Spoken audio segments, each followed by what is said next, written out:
आप देख रहे हैं उत्तराखंड लाइव न्यूज, खबरों की सच्चाई तक।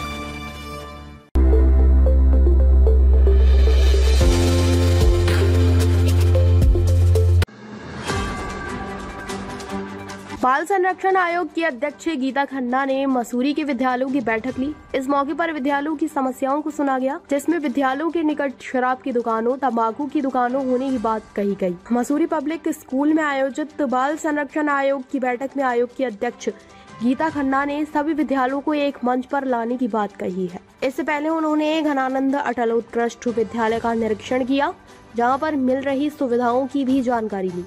उन्होंने कहा कि यह बैठक सभी विद्यालयों को एक मंच पर लाने के लिए आयोजित की गई, ताकि नियमों का अनुपालन हो सके। आज जरूरत भारत के आधार पर शिक्षा देने की है। विद्यालयों में नियम कानून का कहाँ पालन हो रहा है, कहाँ नहीं हो रहा। वहीं उन्होंने कहा कि सरकारी विद्यालयों में संख्या बहुत कम पाई गई, इस पर भी विचार किया जाएगा, ताकि विद्यालयों को कम किया जा सके या उनकी समस्याओं का समाधान किया जा सके। विद्यालयों की पीटीए की बैठक नियमित की जानी चाहिए।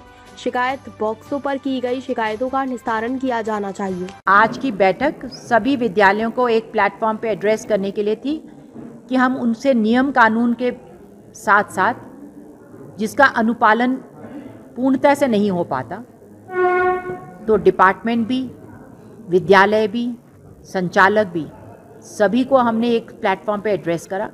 और खाली नियम कानून की बात नहीं थी, बात ये भी थी कि क्या हम अपने बच्चों को आने वाले समय के लिए, इस वर्तमान समय के लिए सही रूप में तैयार कर रहे हैं। जो 75 वर्ष पहले मैक्युलर एजुकेशन की बेड़ियाँ अंग्रेज़ी हुकूमत हमारे लिए छोड़ गई थी, उसमें हम कितना बदलाव ला पाए।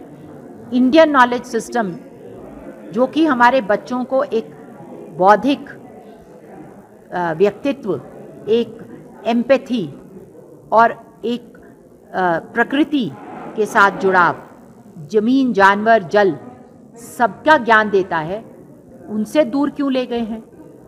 तो क्या आवश्यकता है, कितना बदले हैं, कितना बदलने की आवश्यकता है।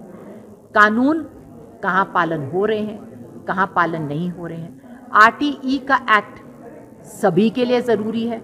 हो सकता है उसका एक सेक्शन कुछ विद्यालयों पे ना लागू होता हो, लेकिन आरटीई का एक्ट सब पे लागू होता है।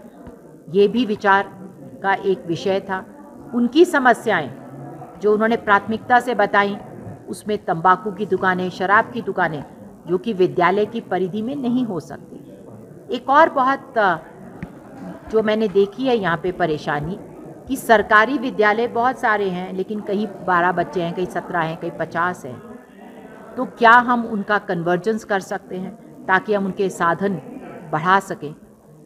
मैं घनानंद में गई थी, बहुत अच्छा लगा मुझे वहाँ के विद्यालय के बच्चों से मिलके।